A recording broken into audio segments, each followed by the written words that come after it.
주 예수를 깊이 아는 놀라운 은혜, 하늘나라 즐거움이 매일 새롭도다. 찬송하세 주의 보혈, 그 샘에 지금 나가 죄의 깊이 빠지니 그 피로 씻어 맑히네.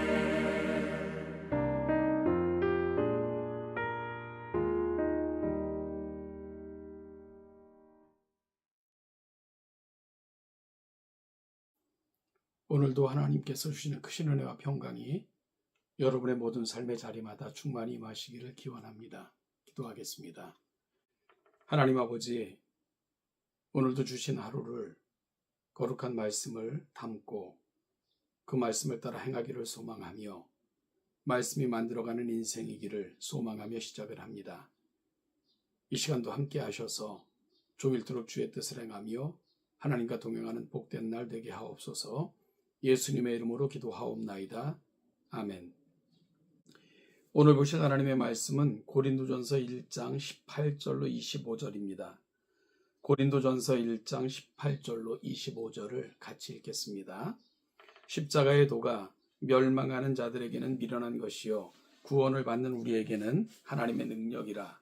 기록된 바 내가 지혜 있는 자들의 지혜를 멸하고 총명한 자들의 총명을 폐하리라 하였으니 지혜 있는 자가 어디 있느냐, 선비가 어디 있느냐, 이 세대의 변론가가 어디 있느냐. 하나님께서 이 세상의 지혜를 미련하게 하신 것이 아니냐. 하나님의 지혜에 있어서는 이 세상이 자기 지혜로 하나님을 알지 못하므로 하나님께서 전도에 미련한 것으로 믿는 자들을 구원하시기를 기뻐하셨도다. 유대인은 표적을 구하고 헬라인은 지혜를 찾으나 우리는 십자가에 못 박힌 그리스도를 전하니 유대인에게는 꺼리끼는 것이요 이방인에게는 미련한 것이로되 오직 부르심을 받은 자들에게는 유대인이나 헬라인이나 그리스도는 하나님의 능력이요 하나님의 지혜니라. 하나님의 어리석음이 사람보다 지혜롭고 하나님의 약하심이 사람보다 강하니라. 아멘. 사랑하는 성도 여러분, 고린도 교회는 은사가 풍성하고 열정이 넘치는 그런 교회였습니다.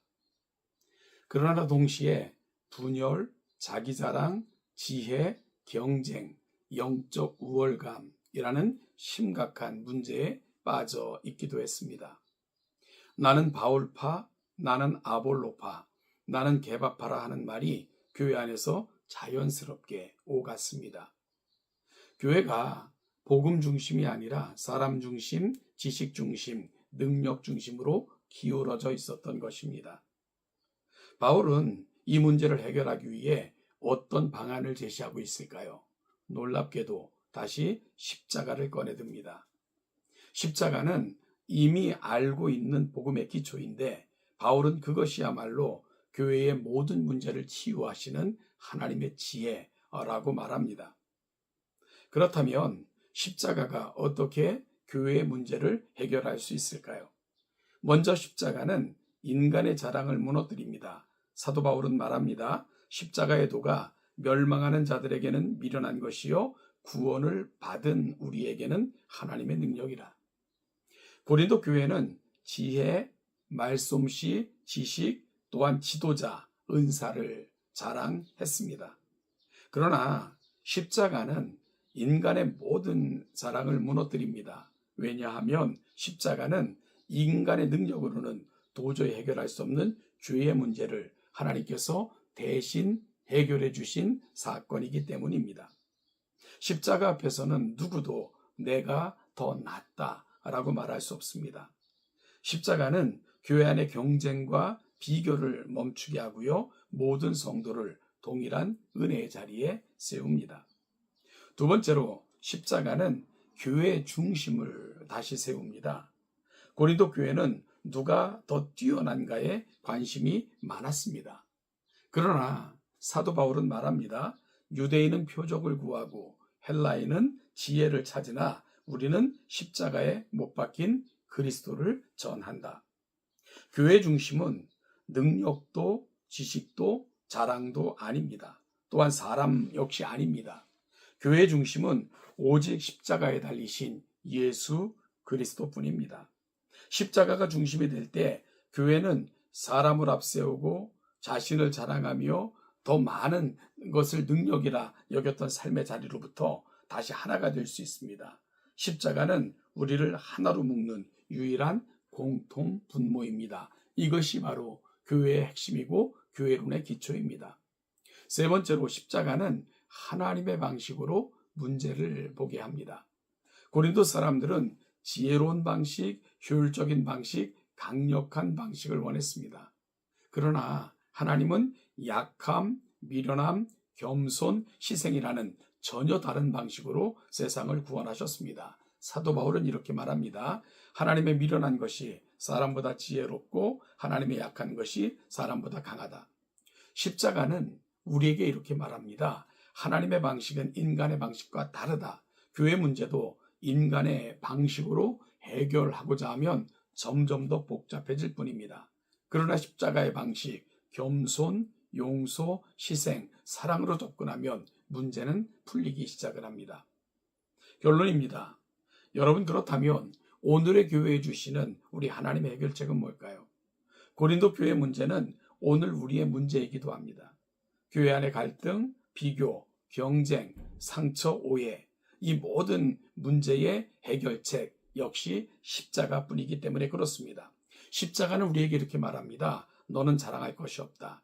교회의 중심은 오직 예수 그리스도뿐이시다. 하나님의 방식으로 문제를 보라. 여러분, 십자가 앞에 서면 우리는 다시 겸손해지고요. 우리는 십자가의 정신으로 하나가 될 수 있고 또한 하나님의 지혜를 의지하고 힘있게 됩니다. 따라서 오늘 교회가 붙잡아야 될 십자가의 지혜가 뭘까요? 여러분, 말보다 십자가의 마음을 먼저 담는 저와 여러분들이 될 수 있기를 바라고, 옳은 말보다 겸손한 마음으로 십자가를 바라보는 저와 여러분들이 될 수 있기를 소망합니다. 사람 중심이 아니라 복음 중심으로 돌아가야 됩니다. 내가 좋아하는 사람, 내가 선호한 스타일이 아니라 예수님이 기뻐하시는, 예수님이 좋아하시는 방식으로 우리 삶의 패턴도, 우리 삶의 방향도 전환을 이루어야 됩니다. 여러분 또한 십자가의 방식으로 문제를 해결해야 됩니다. 내가 조금 지식이 있다, 내가 조금 지혜가 있다, 내가 조금 가진 것이 많다 하여 그것이 기준되어 교회 문제를 바라보는 것이 아니라 이 땅에 오셔서 십자가 지기까지 사랑하셨고 십자가를 통해 의를 이루시고 이것을 하나님의 하나님 되심으로 제시하신 것, 여러분 그 속에 답이 있지 않겠습니까? 겸손과 눈물과 희생으로 교회를 섬기는 것입니다. 그것이 바로 십자가의 정신으로 교회 문제를 바라보는 거죠. 이런 문제 속에서 오늘 우리 가운데 강력하게 역사하시는 십자가의 정신을 다시 회복받고 하나님의 은혜 가운데 다시 세워지는 우리 동천교회가 될 수 있기를 예수님의 이름으로 축복합니다.